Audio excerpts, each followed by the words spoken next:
बहुत समय पहले की बात है। विंध्याचल की तराई में बसा एक सुंदर गांव था, सुवर्णपुर।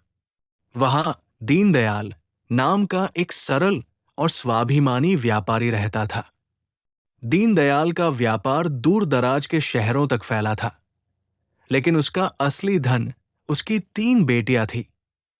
अवंतिका, सुलक्षणा और सबसे छोटी काव्या। काव्या न केवल सुंदर थी, बल्कि उसकी बुद्धि की चमक दूर दूर तक प्रसिद्ध थी। गांव के लोग कहते थे कि काव्या के पास हर समस्या का समाधान होता है। दीनदयाल की पत्नी का देहांत एक महामारी के दौरान हो गया था। तब से उसने अपनी बेटियों को मां और पिता दोनों का प्यार दिया। उसी गांव के कोने में एक कुटिल और स्वार्थी विधवा रहती थी, जिसका नाम माया था। उसकी अपनी एक बेटी थी, विमला। विमला स्वभाव से आलसी और अहंकारी थी। माया की नजर दीनदयाल की संपत्ति पर थी। वो अक्सर राख या पानी मांगने के बहाने दीनदयाल के घर जाती और वहां की गतिविधियों पर नजर रखती। काव्या अपनी बुद्धि से माया की नीयत समझ जाती थी। वो अक्सर अपनी बड़ी बहनों से कहती, दीदी, ये औरत हमारे घर की खुशियों को नजर लगाने आती है। इसके चेहरे की मुस्कान में जहर छिपा है। लेकिन बड़ी बहनें उसे समझाती कि हमें किसी गरीब और विधवा के प्रति कठोर नहीं होना चाहिए। माया ने एक खतरनाक योजना बनाई। वो रोज बहाने से रसोई में घुसती और जब बेटियां अपने पिता के लिए भोजन बनाती, तो वो चुपके से खाने में कंकर या कड़वी जड़ी बूटियां मिला देती। जब दीनदयाल खाना खाता, तो उसे खाना कड़वा लगता। उसे लगा कि उसकी बेटियां अब बड़ी हो गई हैं और उनका ध्यान काम में नहीं लग रहा। एक दिन दीनदयाल ने छुपकर देखने का निश्चय किया। उसने देखा कि उसकी बेटियां पूरी लगन से खाना बना रही हैं। लेकिन जैसे ही वे बर्तन ढककर बाहर गई, माया रसोई में घुसी और उसने खाने में कुछ मिला दिया। दीनदयाल को गुस्सा आया, लेकिन जैसे ही वो बाहर निकला, माया ने नाटक शुरू कर दिया।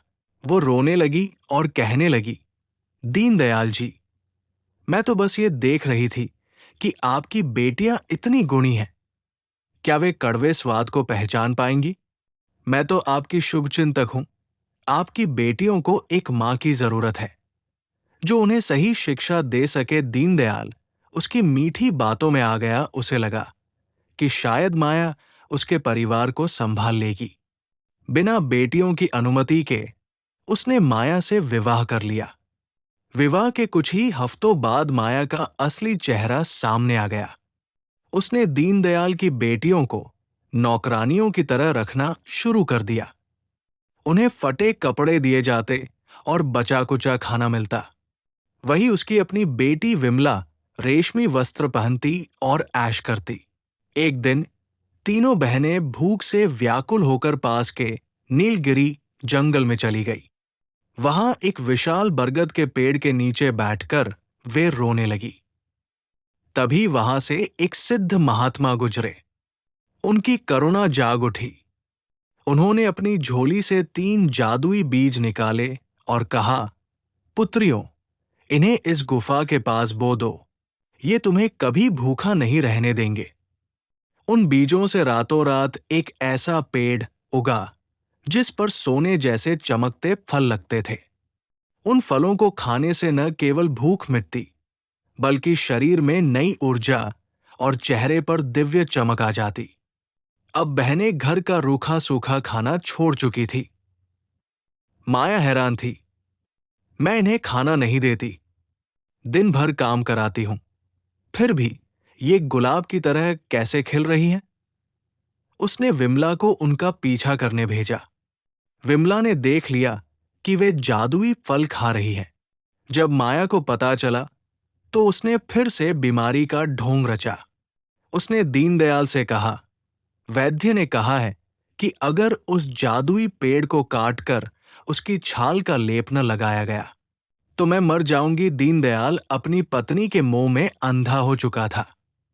उसने कुल्हाड़ी उठाई और उस जादुई पेड़ को जड़ से काट दिया। अगले दिन महात्मा ने लड़कियों को रोते देखा तो उन्हें एक कामधेनु जैसी गाय दे दी, जो एक मिट्टी के पात्र में अमृत जैसा दूध देती थी। माया ने फिर से विमला के जरिए इसका पता लगाया और धोखे से उस गाय को कसाई को बेचने या दूर भगा देने की साजिश रची। उसने दीनदयाल से कहा कि ये गाय अपशकुन है और इसे घर से निकाल दो। अंत में माया ने सबसे क्रूर मांग की। उसने कहा, तुम्हारी बेटियां मुझ पर जादू टोना कर रही हैं। अगर तुम मुझे जीवित देखना चाहते हो, अगर तुम मुझे जीवित देखना चाहते हो तो इन्हें जंगल में छोड़ आओ और इनका रक्त लाकर मुझे दिखाओ। दीनदयाल का दिल फटा जा रहा था। वो अपनी बेटियों को जंगल ले गया, लेकिन उन्हें मारने के बजाय उसने एक हिरण का शिकार किया और उसका रक्त माया को ले जाकर दे दिया। उसने बेटियों से कहा, पुत्रियों भाग जाओ यहां से बहुत दूर, वरना तुम्हारी सौतेली मां तुम्हें जीने नहीं देगी। जंगल में भटकते हुए तीनों बहनों की मुलाकात तीन बहादुर शिकारियों से हुई, जो वास्तव में पड़ोसी राज्य के राजकुमार थे और वेश बदलकर घूम रहे थे। उन्होंने उनकी कहानी सुनी और उनसे विवाह कर लिया। काव्या का विवाह सबसे बड़े राजकुमार विक्रम से हुआ। काव्या का जीवन सुखमय बीतने लगा। उसे एक सुंदर पुत्र रत्न की प्राप्ति हुई, जिसका नाम रखा गया आदित्य। लेकिन नियति को कुछ और ही मंजूर था। एक दिन विक्रम शिकार पर गया और वापस नहीं लौटा। उसके पीछे गए दोनों छोटे राजकुमार भी गायब हो गए। काव्या अपने बेटे आदित्य के साथ अकेली रह गई। एक दिन एक रहस्यमयी तांत्रिक जादूगर उसके द्वार पर आया। उसने काव्या की सुंदरता देखी और उस पर मोहित हो गया। जब काव्या ने उसके विवाह के प्रस्ताव को ठुकरा दिया तो उसने क्रोध में आकर उसे एक श्वेत हिरणी बना दिया और उसे अपनी मायावी नगरी अंधकूप ले गया। 18 वर्ष बीत गए। आदित्य अब एक पराक्रमी युवक बन चुका था। उसकी मौसियों, काव्या की बहनों ने उसे पाला था। जब आदित्य को अपनी माता और पिता के गायब होने का सच पता चला तो उसने प्रतिज्ञा की कि वो उन्हें वापस लाएगा। वो अपनी मां की दी हुई एक अंगूठी लेकर निकल पड़ा। रास्ते में उसे वही महात्मा मिले जिन्होंने वर्षों पहले उसकी मां की मदद की थी। महात्मा ने कहा, पुत्र, वो जादूगर कालनेमी अत्यंत शक्तिशाली है। उसने तुम्हारे पिता, उनके भाइयों को पत्थर की मूर्तियों में बदल दिया है और तुम्हारी मां को हिरणी बनाकर कैद कर रखा है।